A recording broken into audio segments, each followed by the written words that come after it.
আসসালামু আলাইকুম। সবাই কেমন আছেন? আশা করি সবাই ভালো আছেন। আজ আপনাদের জন্য নিয়ে এসেছি গল্পের পঞ্চম পর্ব। আশা করি গল্পটি আপনাদের ভালো লাগবে। তাহলে চলুন শুরু করা যাক। এদিকে দীপা আমাকে হাঁ করে তাকিয়ে থাকতে দেখে বলে, কি হলো, আপনি এমন করে তাকিয়ে আছেন কেন? মনে হচ্ছে আমাকে এখনই গিলে খাবেন। ওর মুখ থেকে কথাটা শেষ হতেই হঠাৎ আমি ওর হাত ধরে টেনে বিছানার উপর ফেলে দেই। এক টানে বুক থেকে অন্যটা সরিয়ে দেই। দীপা তৎক্ষণাৎ দু হাতে বুক ঢেকে নেয়। আমি নেশাতুর চোখে ওর দিকে তাকিয়ে বললাম, তুমি হাতে বুক ঢাকছো কেন? আমি তো তোমার স্বামী। স্বামীর কাছে গিয়ে লজ্জা পেতে হয়? হাত সরাও আর আমাকে নয়ন ভরে দেখতে দাও। এই বলে এক পা দুপা করে ওর দিকে এগিয়ে যাচ্ছি। দীপা বলে, এই আপনি এসব কি বলছেন? আপনার মাথা ঠিক আছে তো, নাকি আবার আপনার মাথার সবকিছু আওলা ঝাওলা হয়ে গেছে? আমি বললাম, আমি বলছি হাত সরাও। দীপা বলে, একদম কাছে আসবেন না। আর আমি হাত সরাবো কেন? আমি আপনাকে আগেও বলেছি, এখন আবার বলছি, আমি আপনাকে স্বামী হিসেবে কখনো মেনে নেব না। জোর করে কাউকে বিয়ে করলে তার স্বামী হওয়া যায় না। স্বামী হতে যোগ্যতা লাগে, যেটা আপনার মাঝে নেই। তাই বলছি, আমাকে ছেড়ে দিন। আমি বললাম, তুমি আমাকে স্বামী হিসেবে মানো আর না মানো, তাতে আমার কিছু যায় আসে না। আমি তোমাকে বিয়ে করেছি, এতটুকুই ব্যাস। তুমি আমাকে স্বামীর অধিকার দিলে কি দিলে না, তার তোয়াক্কা আমি করি না। আমি যখন যা চাইবো, যা বলবো, তুমি ঠিক তাই তাই করবে, আর আমাকে জ্ঞান দিতে আসবে না। এখনো বলছি, হাত সরাও। দীপা বলে, না আমি হাত সরাবো না। কি করবেন আপনি? আমি আপনাকে ভয় পাই না, মোটেও না। আমি বললাম, দেখো দীপা, আমার ধৈর্যের বাঁধ ভেঙো না, তাহলে কিন্তু তোমাকে পস্তাতে হবে। দীপা বলে, কেন, কি করবেন আপনি? আমি বললাম, আমি কি করতে পারি আর না করতে পারি সেই কৈফত আমি তোমাকে দেব না। ভালো ভালো বলছি, বুক থেকে হাত সরাও। দীপা আমার চোখ দেখে ভয় পেয়ে গেল, কারণ রাগে আমার চোখ দুটো লাল হয়ে গেছে। দীপা হাত সরিয়ে নিল, চোখ দুটো জলে ভরে এসেছে, যে কোনো সময় গড়িয়ে পড়বে। আমি সেই তোয়াক্কা করলাম না। দু হাতে বিছানায় ভর দিয়ে ধীরে ধীরে ওর দিকে এগিয়ে গেলাম। দীপা একটু একটু করে বিছানার উপর শুয়ে পড়ল। আমিও ধীরে ধীরে হামাগুড়ি দিয়ে ওর বুকের উপর লুটিয়ে পড়লাম। দীপা দু হাত মাথার দুই পাশে এলিয়ে দিয়ে মুখ ফিরিয়ে নিল। আমি ওর গাল চেপে ধরে আমার দিকে ফিরিয়ে নিলাম। তখনই দুজন চোখাচোখি হলাম। দীপার চোখে জল আর আমার চোখে কামের নেশা। দীপা বেশ বুঝতে পারলো এখন আমি ওর সাথে কি করব। আমি ওর কপালে একটা আলতো করে চুমো দিলাম। দীপা চোখ বন্ধ করে চোখের পানি ছেড়ে দিল। আমি এক এক করে ওর গালে, কপালে, ঠোঁটে কিস করলাম। ওর কানের লতিতে কিস করে নাক ঘষতে লাগলাম। ধীরে ধীরে ছোট ছোট কিস করতে করতে কামড় বসিয়ে দিলাম। দীপা কুকিয়ে ওঠে, আমার মাথা চুল খামছে ধরে। ছোট ছোট কিস করতে করতে ওর বুকের মাঝখানে এসে থামলাম। সেখানে অনেকগুলো চুম্বন করলাম। আমার দু হাত দিয়ে ওকে শক্ত করে জড়িয়ে ধরলাম। কিছুক্ষণ ওভাবে থেকে মুখ তুলে দীপার দিকে তাকালাম। সে চোখ বন্ধ করে আমার ভালোবাসা উপভোগ করছে। তার মানে আমার ভালোবাসার ছোঁয়ায় তাকে ব্যাকুল করে তুলেছে। সেও যে এখন আমাকে চাইছে, সেটার বুঝতে বাকি রইল না। এটাই তো আমি চেয়েছিলাম। হঠাৎ আমি ওকে ছেড়ে দিয়ে উঠে বসলাম। দীপা তখনও চোখ বন্ধ করে শুয়ে আছে, নিঃশ্বাস পড়ছে ঘন ঘন। তাতেই ওর বুক হাঁপড়ের মতো ওঠানামা করছে। বুঝতে পারলাম বেশ উত্তেজিত হয়ে আছে। এটা দেখে আমি মুচকে হাসলাম। আমি বললাম, কি হলো, খুব ইচ্ছে করছে না কাছে পেতে? কিন্তু আমি তো আসবো না। আমার কথায় দীপার ধ্যান ভাঙলো। সে অপ্রস্তুত হয়ে আমার দিকে তাকিয়ে আছে। আমি মুখে হালকা হাসি ফুটিয়ে বললাম, তোমাকে শাস্তে কে বলেছে? আমার প্রশ্ন শুনে দীপা তো অবাক। সে বুঝতে পারছে না আমি ওকে কি বলতে চাইছি। দীপা বলে, মানে? আমি বললাম, তুমি যেভাবে সেজেছো না, আমাকে হয়তো পাগলা করাতে যেতে হবে। তোমার এই রূপ দেখে আমি পাগল হয়ে যাব। একটু রসিকতা করে বললাম, ওকে বুঝতে দিলাম না যে সত্যি ওকে সুন্দর লাগছে। দীপা বলে, দেখুন, এসব ডায়লগ মারা বন্ধ করুন। এসব ডায়লগ মুভিতে মানায়, আপনার মুখে না। আমি আবার ওর হাত চেপে ধরলাম বিছানায়। ওর উপর ঝুঁকে বললাম, তুমি কি ভাবছো আমি তোমাকে মুভির ডায়লগ শোনাচ্ছি? দীপা বলে, তা নয়তো কি, এখন আমাকে ছেড়ে দিন, না হলে তো আপনার রাগ আমার উপর ঝরাতে 1 মিনিট দেরি করবেন না। আমি বললাম, কেন, আমার বুকে শুয়ে থাকতে তোমার ভালো লাগছে না? দীপা বলে, এসব আজব পেঁচাল বন্ধ করুন। এখন কোথায় যাবেন সেখানে নিয়ে চলুন, একটু পরে আবার হসপিটালে যেতে হবে। আমি বললাম, আমার মন কোথাও যেতে চাচ্ছে না। মন চাচ্ছে তোমাকে দু চোখ ভরে দেখি, তোমাকে সামনে বসিয়ে রাখি। ইচ্ছে করছে তোমার পাশে বসে দু চোখ ভরে দেখি আজীবন। দীপা বলে, ওরে বাপরে, আমি এটা কখনোই পারবো না। আমার খুব খিদে লেগেছে। এখন আপনি যদি আমাকে খাওয়াতে না নিয়ে যান, তাহলে আমি রান্না বসিয়ে দেব, কারণ আমার খুব খিদে পেয়েছে। আমার খিদে পেলে আমি কান্না করে দেই। আমি বললাম, তুমি তো ছোট বাচ্চা, কান্না ছাড়া আর কি করতে পারো সেটা আমি ভালো করেই জানি। ওকে, এখন চলো। দীপা বলে, না আমি যাব না, আপনার সাথে তো একদম যাব না। আপনি আমাকে ছোট বাচ্চা বললেন কেন? আমি বললাম, তার জন্য রাগ করে না খেয়ে থাকবে? দীপা বলে, কে বলেছে আমি রাগ করে না খেয়ে থাকবো? আমি রান্না করে খাবো, কিন্তু আপনার সাথে যাব না। আমি বললাম, আচ্ছা আমার ভুল হয়েছে, এখন চলো, এখানে কোনো কথা হচ্ছে না। যা কথা হবে গাড়িতে বসে আর রেস্টুরেন্টে খাওয়ার সময়। দীপা বলে, না আমি আপনার সাথে যাচ্ছি না। আমি বললাম, আরে বাবা, তার জন্য এত রাগ করতে হবে না, আমি হাত জোর করে বলছি, চলো। দীপা বলে, থাক, আর ন্যাকামো করতে হবে না। আমি বললাম, আমার সব কিছুই তো তোমার কাছে ন্যাকামো মনে হয়। এখন আর ঝগড়া করার কোনো ইচ্ছে নেই আমার। হয়তো তোমার অনেক খিদে লেগেছে, চলো। দীপা আর কথা বাড়ালো না। সে বুঝতে পেরেছে এখন কিছু বললে শুধু কথা বাড়বে, তার চেয়ে ভালো চুপচাপ গিয়ে গাড়িতে বসি। নানান কথা ভাবতে ভাবতে দীপা গিয়ে গাড়িতে বসে। আমিও কোনো কথা না বাড়িয়ে গাড়ি চালাতে শুরু করলাম। গাড়িতেও আমাদের মাঝে কোনো কথা হলো না। একসময় একটা নামি দামি রেস্টুরেন্টের সামনে গাড়ি থামালাম। আমি বললাম, আমরা চলে এসেছি, নামো। দীপা গাড়ি থেকে নেমে অবাক হয়ে তাকিয়ে আছে। হয়তো সে এত দামি রেস্টুরেন্টে কখনো আসেনি, তাই একটু অবাকই হয়েছে। আমি ব্যাপারটা বুঝতে পেরে বললাম, এরকম অবাক হওয়ার কিছুই নেই, বুঝেছো ম্যাডাম? এখন ভেতরে চলো, অনেক খিদে লেগেছে। দীপা চুপচাপ আমার সাথে ভেতরে আসে, কিন্তু কোনো কথা বলছে না। রেস্টুরেন্টে ওর পছন্দের সব খাবার অর্ডার করলাম। একসময় খাওয়া দাওয়া শেষ করে বাহিরে এলাম। আমি বললাম, এখন তো বিকেল 3টা বাজে, এখনই হসপিটালে যাবে নাকি? দীপা বলে, এখনই হসপিটালে যাব, কিন্তু তার আগে আমার একটা কাজ আছে, সেটা আমাকে করতে হবে। আমি বললাম, কি কাজ বলো আমাকে, আমি করে দিচ্ছি। দীপা বলে, সেটা একান্তই ব্যক্তিগত, আপনাকে বলা যাবে না। আমি বললাম, ঠিক আছে, তোমার যেহেতু পার্সোনাল কাজ, সেহেতু আমি চুপ করে থাকাই ভালো। এখন বলো তোমাকে কোথায় নিয়ে যেতে হবে। দীপা বলে, আপনি এখন আপনার বাসায় যান, কারণ কয়েকদিন থেকে তো আপনি আমার সাথে ঘুরঘুর করছেন। আপনার জন্য হয়তো টেনশন করছে সবাই, আমার চিন্তা করবেন না, আমি আমার কাজ শেষ করে হসপিটালে চলে যাব। আপনিও সন্ধ্যার দিকে হসপিটালে চলে আসবেন। আমি বললাম, তাই বলে আমি তোমাকে এখানে একা রেখে বাসায় চলে যাব? এটা কখনো হতে পারে না। তুমি আসলে আমি তোমাকে হসপিটালে নামিয়ে দিয়ে তারপর বাসায় যাব।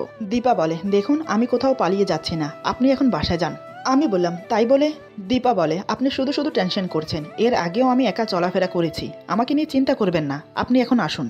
আমি আর কথা না বাড়িয়ে গাড়িতে উঠে বসলাম। দীপাকে বিদায় জানিয়ে চলে এলাম। এদিকে আমি চলে আসার পরে দীপা ফার্মেসিতে গেল মেডিসিন কেনার জন্য। মেডিসিন নিয়ে সোজা রিক্সা করে হসপিটালে চলে এলো। দীপা কেবিনে প্রবেশ করতেই মা বলে, কিরে মা, বাসার সব ঠিকঠাক আছে তো? দীপা বলে, হ্যাঁ মা, বাসার সব ঠিক আছে, বাসা একদম পরিষ্কার করে তারপর এখানে এসেছি। মা বলে, আমার জন্যই তোকে অনেক কষ্ট স্বীকার করতে হয়, তাই না রে মা? দীপা বলে, তুমি যদি আরেকবার এসব কথা বলেছো, তাহলে আমি এখানে আর এক মুহূর্ত থাকবো না, এখন আবার বাসায় চলে যাব। মা বলে, আচ্ছা অনেক হয়েছে, এত রাগ করে লাভ নেই, ডক্টর এসে বলে গিয়েছিল মিলনকে নাকি কালকে রিলিজ দিয়ে দেবে। দীপা বলে, কিন্তু মা, হসপিটালে তো কিছু টাকা বাকি আছে, সেটা দেওয়া হয়নি। মা বলে, সে টাকা একটু পরে দিলেও হবে। দীপা বলে, ও আচ্ছা। তারপর মা আর ভাইয়ের সাথে কথা বলতে বলতে সন্ধ্যা হয়ে গেল। এদিকে দীপার মন পড়ে আছে আমার কাছে। সে বারবার কেবিনের দরজার দিকে তাকাচ্ছে, কারণ সে বলেছিল আমাকে সন্ধ্যার দিকে যেতে, কিন্তু আমি এখনো আসিনি। দীপা মাকে বলে, মা আমি একটু আসছি। মা বলে, এখন আবার কই যাবি? দীপা বলে, কোথাও না, বাইরে যাব আর আসবো। মা বলে, ওকে, তাড়াতাড়ি আয়। ওকে বলে দীপা বেরিয়ে এলো। সে বাইরে এসে আমার গাড়ি কোথাও দাঁড়ানো আছে কিনা সেটা চেক করলো, কিন্তু না, আমার গাড়ি কোথাও দেখতে পেল না। দীপা মনে মনে বলে, তার মানে উনি এখনো আসেনি, ওনার তো আসার কথা ছিল, কিন্তু আসলো না কেন? ওনার আবার কিছু হলো না তো? কিন্তু আমার এমন লাগছে কেন? আমি তো ওনাকে স্বামী হিসেবে মেনে নেইনি, তাহলে বারবার ওনার কথা মনে পড়ছে কেন? তারপরও দীপার মন মানছে না, তাই সে হসপিটাল থেকে বেরিয়ে রাস্তায় এসে দেখতে লাগলো আশেপাশে কোথাও আমার গাড়ি দেখা যায় কিনা। কিন্তু না, তাতেও সে ব্যর্থ, কোথাও আমার গাড়ি নেই। হতাশ হয়ে ফিরে এলো হসপিটালে। শুধু তাই নয়, এভাবে কয়েকবার সে হসপিটালে বাইরে এসেছে আমি এসেছি কিনা তা দেখার জন্য, কিন্তু বারবার হতাশ হয়ে ফিরে যাচ্ছে। ওর মনটা কেমন জানি আনচান আনচান করছে, আমার কিছু হলো না তো? এই 3 দিন আমি ওকে চোখের আড়াল করতে চাইনি, কিন্তু এখন কেন আমি আসছি না? এইসব নানান কথা ভাবতে ভাবতে সে আনমনে পথ চলছিল। হঠাৎ কেউ একজন পেছন থেকে ওর চোখ চেপে ধরে। দীপা কিছুটা অবাক হয়। সর্বপ্রথম সে আমাকেই মনে করলো। সে ভেবেছে আমি হয়তো পেছন থেকে ওর চোখ চেপে ধরেছি। চোখের উপর থাকা হাতগুলোর উপর সে হাত বুলিয়ে দেখল, না, এটা কোনো পুরুষের হাত না, এটা কোনো মেয়ের হাত। কিন্তু কে হতে পারে বুঝতে পারছে না। দীপা বলে, কে? আগন্তুক বলে, ভেবে বল আমি কে। এই কণ্ঠস্বর দীপার খুব চেনা। দীপা বলে, সীমা। সীমা একগাল হাসি দিয়ে চোখ ছেড়ে দিয়ে বলে, বাবা, চিনে ফেলেছিস দেখছি, তুই কিভাবে বুঝলি আমি? দীপা মলিন একটা হাসি দিয়ে বলে, চিনবো না কেন, তুই আমার বেস্ট ফ্রেন্ড, তোকে না চিনলে আর কাকে চিনবো বল?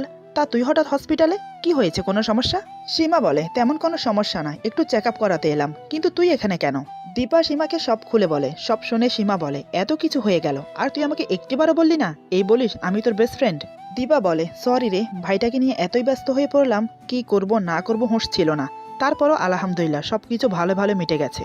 এটাই যা রক্ষা, আমার কথা সব লুকিয়ে গেছে, সেটা সে শেয়ার করেনি। কেন জানি মনের ভেতর থেকে একটা ভয় কাজ করছে, তাই সে মুখ ফুটে বলতে পারেনি আমার কথা। এভাবে কিছুক্ষণ বান্ধবীর সাথে কথা বলে হসপিটালের ভিতরে চলে গেল। মা বলে, কি রে মা, এতক্ষণ কোথায় ছিলি? দীপা বলে, হসপিটালের বাইরে সীমার সাথে দেখা হলো, ওর সাথে একটু কথা বলছিলাম। মা বলে, সীমা এখানে এসেছিল কেন, কি হয়েছে ওর, ও ঠিক আছে তো? দীপা বলে, তেমন কিছু না, একটু চেক আপ করাতে এসেছিল, এমনিতেও সুস্থ আছে আলহামদুলিল্লাহ। এইভাবে মা মেয়ে কথা বলে সময় কাটালো। রাতে আর কেউ বাসায় যায়নি, দুজনে হসপিটালে থেকে গেল। মা রাতে ঘুমিয়ে পড়েছে, কিন্তু দীপার চোখে ঘুম নেই, সে শুধু আমার কথা ভাবছে। এই 3 দিন আমার সাথে কাটানো প্রত্যেকটা মুহূর্তের কথা ভাবছে। জোর করে হলেও ওর আর আমার বিয়েটা হয়েছে, তাই নিয়ে সে জল্পনা কল্পনা করছে। সে জানে না তার ভাগ্যে কি আছে। ভাবতে ভাবতে একসময় ঘুমিয়ে পড়লো। সকালে ঘুম থেকে উঠে ফ্রেশ হয়ে নিল। মা আর ছোট ভাইয়ের জন্য নাস্তা নিতে বাহিরে এলো। বাইরে এসে প্রথমে আমার গাড়ি চেক করলো, আমি এসেছি কিনা সেটাই দেখতে চাইছিল, কিন্তু না, আমি এখনো আসিনি। এবার ওর খুব চিন্তা হতে লাগলো আমাকে নিয়ে, কারণ আমি খুব বদমেজাজি, রাস্তাঘাটে যে কোনো সময় অঘটন ঘটাতে পারি। তাই ওর খুব চিন্তা হচ্ছে, আর মনে এসব ভাবছে আর হাঁটছে। হঠাৎ কেউ পিছন থেকে ওর হাত টেনে ধরলো। ও কিছুটা ভয় পেয়ে গেল, কারণ এত সকালে এই এলাকায় তেমন কেউ আসে না, খুবই নির্জন পরিবেশ, আশেপাশে কোনো মানুষ নেই। তাহলে ওর হাত পিছন থেকে কে ধরলো? কোনো বাজে ছেলের খপ্পরে পড়লো না তো? ভয়ে ভয়ে পিছন ফিরে তাকালো। তাকিয়ে সে অবাক হয়ে যায়, কারণ পিছন থেকে আমি ওর হাত টেনে ধরেছি। ওর অবাক হওয়ার কারণ ছিল আমার পরিস্থিতি দেখে। কাল সারা রাত আমি ঘুমাইনি, মাথার চুল উস্কো খুস্কো, চোখগুলো করমচার মতো লাল হয়ে আছে, মুখটা মলিন হয়ে আছে। সে বুঝতে পারলো আমার সাথে কিছু একটা হয়েছে। দীপা আমার হাত ছাড়ার বদলে শক্ত করে ধরলো। আমার দিকে ঘুরে তাকিয়ে চোখে চোখ রেখে বলে, কি হয়েছে আপনার? আপনাকে এমন দেখাচ্ছে কেন? আপনি ঠিক আছেন তো? আপনাকে দেখে মনে হচ্ছে কাল সারা রাত আপনি ঘুমাননি। কি হয়েছিল বলুন তো? আমি বললাম, কই কিছু না তো, আমি ঠিক আছি। তুমি এদিকে কোথায় যাচ্ছ? দীপা বলে, আমি তো নাস্তা আনতে যাচ্ছি, কিন্তু আপনার কিছু একটা হয়েছে, আপনাকে দেখেই বোঝা যাচ্ছে। কি হয়েছে বলুন না। আমি বললাম, ছাড়ো না ওসব কথা, তুমি না নাস্তা আনতে যাচ্ছ, চলো আমিও যাব তোমার সাথে। তারপর দুজন একসাথে নাস্তা আনতে গেলাম। দীপার আর সাহস হলো না আমাকে প্রশ্ন করার, কারণ বেশি প্রশ্ন করলে হয়তো আমি রেগে যেতে পারি। তাই কোনো প্রশ্ন না করে চুপচাপ আমার সাথে চলতে লাগলো। দুজনে নাস্তা নিয়ে হসপিটালে ফিরে এলাম। আমি বাহিরে দাঁড়িয়েছিলাম, দীপা নাস্তা নিয়ে ভিতরে চলে যাচ্ছে। আমি পেছন থেকে ডেকে বললাম, নাস্তা রেখে তাড়াতাড়ি বাইরে এসো, আমি অপেক্ষা করছি। আমার কথা শুনে দীপা ঘাড় নাড়িয়ে সম্মতি জানিয়ে ভিতরে চলে গেল। খাবারগুলো রেখে মাকে কোথাও যাচ্ছি বলে চলে এলো। এসে গাড়িতে উঠে বসে। আমার চেহারার দিকে তাকিয়ে কিছু বলার সাহস পায় না, তাই চুপচাপ বসে থাকে। আমিও কোনো কথা বললাম না, কারণ আমার কথা বলতে ইচ্ছে করছে না। কাল বাসায় যাওয়ার পর বাবা খুব বকেছিল, তাই মনটা খুব খারাপ। এদিকে দীপার কথা খুব মনে পড়ছিল।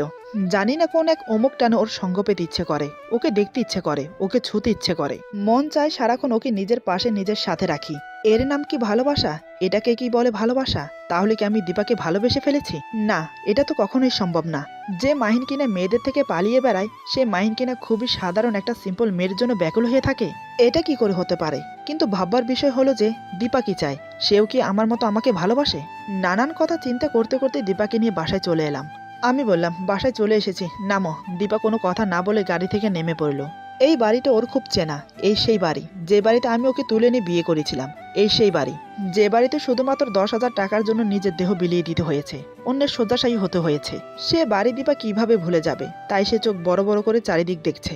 হয়তো তার দুদিন আগের কথা মনে পড়ছে। ওকে আনমনা হয়ে তাকিয়ে থাকতে দেখে আমি বললাম, কি হলো, এভাবে তাকিয়ে তাকিয়ে কি দেখছো? চলো ভেতরে। দীপা বলে, কিছু না, এমনিই দেখছিলাম, চলুন। এই বলে সে আমার পিছু পিছু আসতে লাগলো। দীপা মনে মনে ভাবে, কাল রাতে হয়তো কোনো নারীর সঙ্গ পায়নি, তাই আমাকে নিয়ে এসেছে।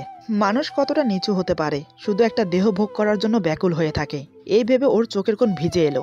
আমি ওকে নিয়ে রুমে চলে এলাম। আমি বললাম, তুমি বসো, আমি ফ্রেশ হয়ে আসছি। এই বলে আমি ওয়াশরুমে ফ্রেশ হতে চলে গেলাম।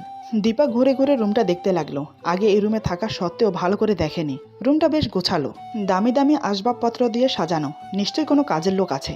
সে এসে হয়তো ঘরদুয়ার পরিষ্কার করে দিয়ে যায়। কিছুক্ষণ পর আমি বেরিয়ে এলাম ফ্রেশ হয়ে, খালি গায়ে আর কোমরে টাউল জড়ানো, মাথার চুলগুলো ভিজে, মুখে বিন্দু বিন্দু পানি। দীপা আমার দিকে হতবাক হয়ে তাকিয়ে আছে। এমন রূপে সে আমাকে কখনো দেখেনি। গোসল করলে মানুষের সৌন্দর্য একটু বেড়ে যায়। সেদিন হয়তো সে আমাকে গোসল করিয়ে দিয়েছিল, কিন্তু ততটা খেয়াল করেনি। তবে আজ আমাকে দেখে সে চোখ সরাতে পারছে না, মনে মুগ্ধ হয়ে তাকিয়ে আছে। আমি ওর দিকে এক ঝলক তাকিয়ে আলমারি খুলতে খুলতে বললাম, কি হলো, অমন করে কি দেখছো? দীপা তৎক্ষণাৎ চোখ সরিয়ে বলে, কই কিছু না তো। দীপা মনে মনে বলে, আপনার যতই রূপ থাকুক না কেন, আপনি যে একটা মানুষ রূপে জানোয়ার তা আমার জানা হয়ে গেছে। এই তো একটু পরে ঝাঁপিয়ে পড়বেন আমার উপর, নিজের চাহিদা পূরণ করার জন্য। তার জন্যই তো আমাকে নিয়ে এসেছেন। যার নেশা কিনা মেয়েদের সঙ্গ, তার থেকে অন্তত অন্য কিছু আশা করা যায় না। আমি কাপড় পরে দীপাকে বললাম, ওখানে দাঁড়িয়ে না থেকে বিছানায় উঠে বসো। এই কথা শুনে দীপার মনের ভেতর টিপ টিপ করে উঠল, কারণ সে যে আমার ভোগের পাত্রী হতে চলেছে এখন। দীপা ভয়ে ভয়ে বলে, বিছানে উঠে বসবো কেন, আমি এখানে ঠিক আছি। আমি বললাম, বিছানে উঠে বসতে সমস্যা কোথায়? দীপা বলে, কেন বলুন তো, আপনার মতলব কি? আমি বললাম, মতলব কি মানে? দীপা বলে, আমি বেশ বুঝতে পারছি আপনি কি চাইছেন। দেখুন, আমি ওইসব কিছু করতে পারবো না। আমি অবাক হয়ে বললাম, ওইসব মানে কি বলতে চাইছো? দীপা বলে, ওইসব মানে আপনি বুঝেন না, যার জন্য আপনি আমাকে বিয়ে করেছেন, এজন্য কি আপনি আমাকে হসপিটাল থেকে নিয়ে এসেছেন? দেখুন, আমি আপনার ওইটা সহ করতে পারি না, তাই বলছি আমাকে আবার হসপিটালে দিয়ে আসুন। আমি বললাম, তুমি সবসময় ওইসব নিয়ে পড়ে থাকো কেন? আমি তোমাকে বিছানায় উঠে বসতে বলেছি, নিশ্চয়ই কোনো কারণ ছিল। বিছানায় উঠে বসলে যে আমি তোমার সাথে শারীরিক মিলন করব তা কিন্তু নয়। ওইটা করার হলে বিছানা ছাড়াও করতে পারি, দেখবে নাকি, করে দেখাবো? দীপা বলে, এই একদম না, আমি ওইসব করার জন্য একদম প্রস্তুত না। এমনি আমার মেজাজটা খুব খারাপ ছিল বাবার বকা খেয়ে, এখন ওর কথা শুনে আরও মেজাজ খারাপ হয়ে গেল। ও সবসময় নেগেটিভ ভাবে কেন? পজিটিভ কিছু কি ওর মাথায় আসে না? নিজের রাগটা আর কন্ট্রোল করতে পারলাম না। ওর সামনে গিয়ে কষে একটা থাপ্পড় মারলাম। দীপা তাল সামালতে না পেরে পড়ে যায়। থাপ্পড়টা আমি খুব জোরেই মেরেছি, যার ফলে হাতের 5 আঙ্গুলের ছাপ বসে গেছে। ধীরে ধীরে গালের অংশটা লাল হতে হতে কালো হয়ে গেল। থাপ্পড় মারার জায়গায় রক্ত জমাট বেঁধে গেল। ওকে থাপ্পড় মারার পর আমার হাতটা ব্যথা টনটন করে উঠল। আমি রাগে হিতাহিত জ্ঞান শূন্য হয়ে গেছি। আমি দীপার বাহু শক্ত করে চেপে ধরে বললাম, কি ভাবো নিজেকে আর কি ভাবো আমাকে? নারী আসক্ত পুরুষ, তুমি একটু নিজে ভেবে দেখো তো, তোমার কোনো যোগ্যতা আছে আমার বউ হবার? তারপরও তুমি আমার বউ হয়েছ, এটা তোমার সৌভাগ্য বলে মনে করো। আমি বলেছি যখন যা বলবো তখন তাই শুনবে, আমার কাছে কৈফিয়ত চাইবে না। আমি কাউকে কৈফিয়ত দিয়ে চলি না। বারবার বলেছি আমি আমার রাগ কন্ট্রোল করতে পারি না, তারপরও তুমি বারবার আমার রাগ উঠিয়ে দাও, কেন এমন করো তুমি? এই বলে হাতের ঝাটকা দিয়ে ওকে ফেলে দিলাম আবার। দীপা আবারও মেঝেতে লুটিয়ে পড়ে। সে অঝরে কাঁদছে। আমার থাপ্পড়ে যতটা না ব্যথা পেয়েছে তার চেয়ে দ্বিগুণ আঘাত পেয়েছে আমার কথায়। আমি বললাম, যাও বিছানায় উঠে বসো। এবারের কথায় কাজ হলো। দীপা চুপচাপ উঠে বিছানায় বসে। আমি বললাম, প্রথমবার কথাটা শুনলে হয়তো থাপ্পড়টা খেতে না। দীপা তখনও চুপচাপ কেঁদে যাচ্ছে। আমি কিছু না বলে চুপচাপ ওর পাশে গিয়ে বসলাম। কিছুক্ষণ ওর দিকে তাকিয়ে রইলাম। আমি বললাম, পাগুলো একটু লম্বা করে বসো। দীপা আমার কথা মতো পাগুলো লম্বা করে বসলো। আমি ওর কোলে মাথা রেখে শুয়ে বললাম, মাথায় হাত বুলিয়ে দাও। কাল রাতে ঘুমোতে পারিনি, এখন একটু ঘুমোবো, তাই তোমাকে নিয়ে এসেছিলাম, যাতে তোমার কোলে মাথা রেখে একটু ঘুমোতে পারি। এই বলে চুপ হয়ে গেলাম। দীপা কিছু না বলে মাথায় হাত বুলাতে থাকলো। সে তার ভুল বুঝতে পারলো। আসলে তার ধারণা ভুল ছিল। দীপা মনে মনে বলে, নিজের দোষে থাপ্পড়টা খেলাম। কেন যে সবসময় রং জিনিসটা ভাবি আল্লাহই জানে। আমি এতক্ষণ উল্টোমুখী হয়ে শুয়েছিলাম। এবার আমি দীপার দিকে মুখ করে ওর কোলে মুখ গজে দিলাম। দীপা কিছুটা শিহরে উঠল আমার পরশে। সাথে সাথে মাথায় হাত বুলানো বন্ধ হয়ে গেল। আমি চোখ বন্ধ রেখে বললাম, কি হলো, মাথায় হাত বুলানো বন্ধ করলে কেন? দীপা মনে মনে বলে, এমন করে শুয়ে থাকলে কিভাবে হাত বুলাবো? আমি বললাম, কি হলো?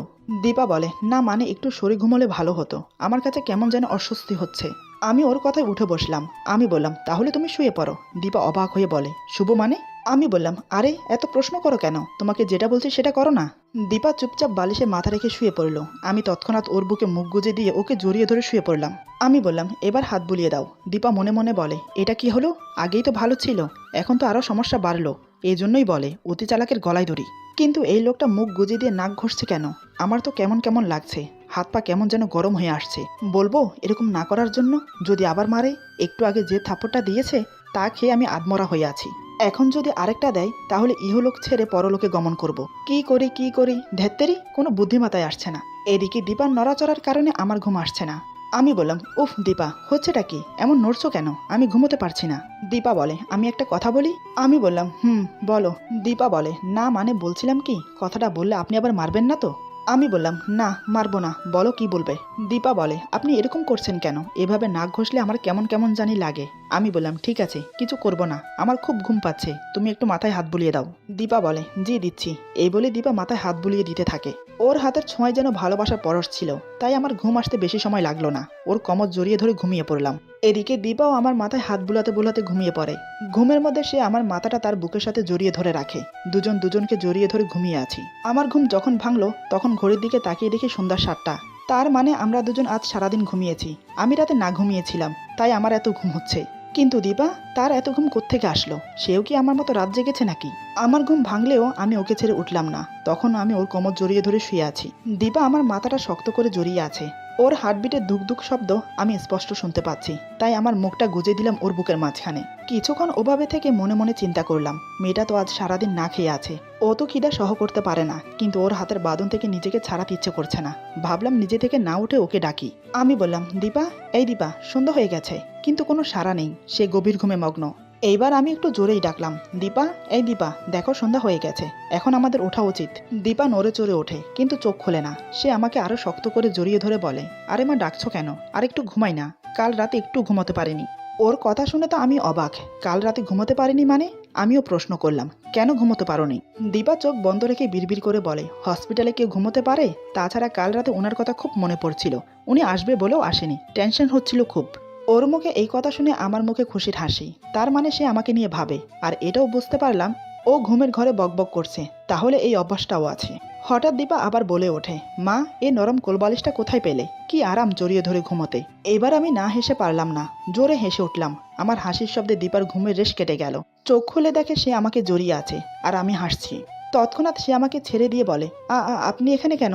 কিন্তু আমি তখন ওর কোমর জড়িয়ে ধরে ওর বুকের মাঝে শুয়ে হেসে চলেছি। দীপা অবাক হয়ে তাকিয়ে আছে আমার দিকে। সে বুঝতে পারছে না আমি কেন হাসছি। আমি হাসি থামিয়ে বললাম, তুমি যে ঘুমের মাঝেও বকবক করো আমি তো জানতাম না।